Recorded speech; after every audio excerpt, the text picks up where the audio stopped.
All right, hello everyone, and welcome to the long-range weather forecast discussion for July 26th to August 9th. And what we have here now, we have flood warning here in effect for parts of Nebraska. We'll look at this. This is in effect, along with a severe thunderstorm warning. This is in effect until 4:30 p.m. Mountain Daylight Time.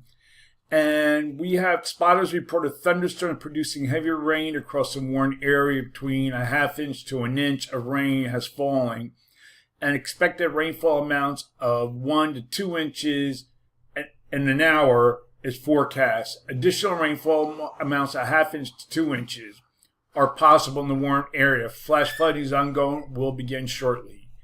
We have other areas that will be affected include Agala, Kingsley, and Dem Keystone.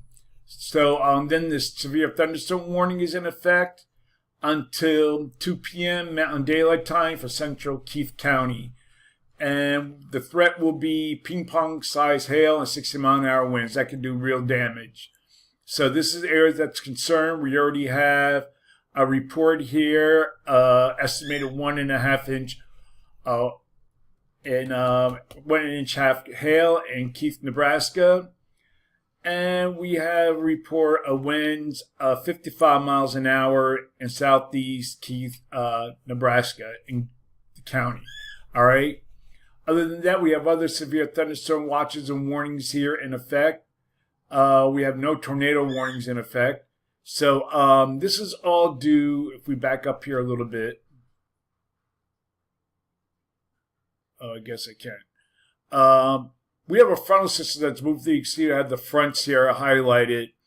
And this is causing a lot of storms in the region along with high moisture.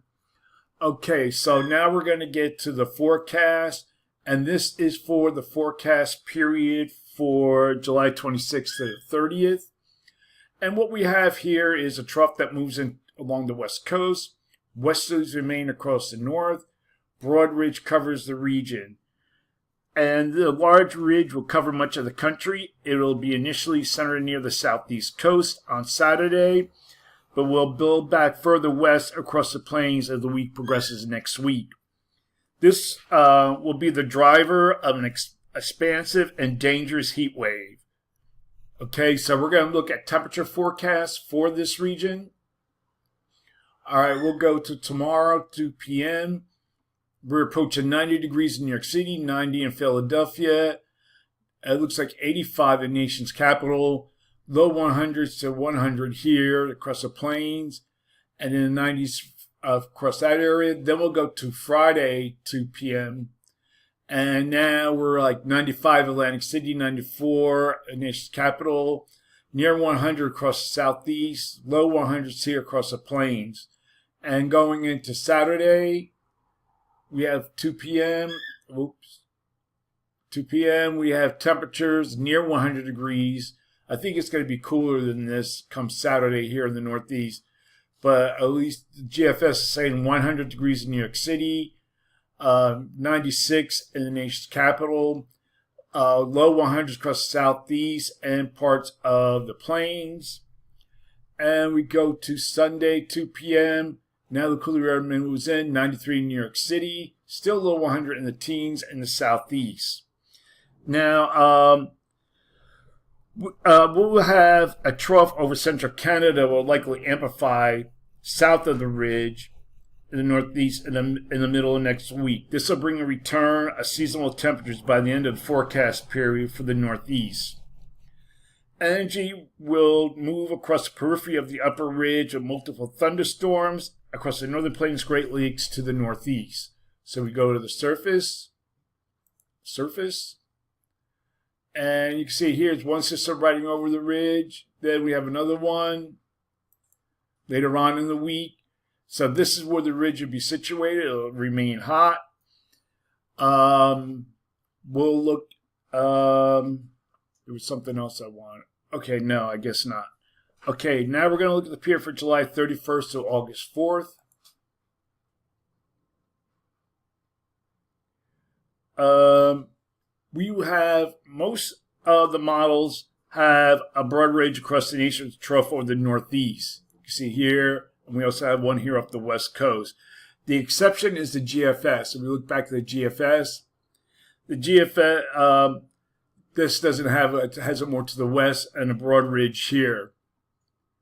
So you can see the models here. This is to the 4th. See more of ridging here across this area. So for this, the other models are showing like more. I had to back up a little bit. I have so many thoughts going through my head. Okay, to the 4th. What we have here is a trough across Asia. This favors a trough in the east.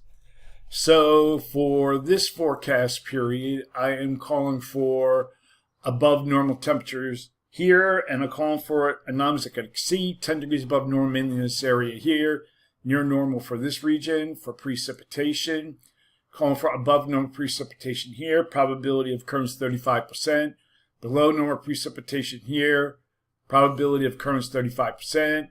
Reason I'm giving a low probability is because it's been changing consistently.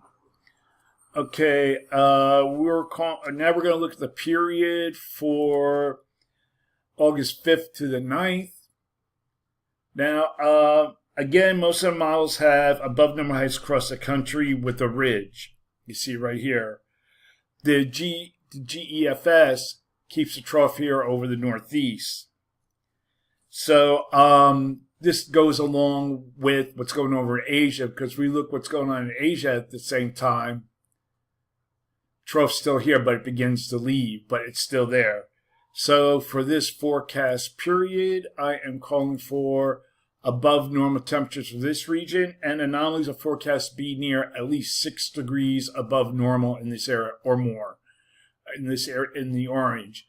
And for precipitation, call for below normal precipitation here. Probability of occurrence is 35%. That is the long range weather forecast discussion for July 26th to August 9th. Thanks for coming to Jim Munley's World of Weather, and have a good day.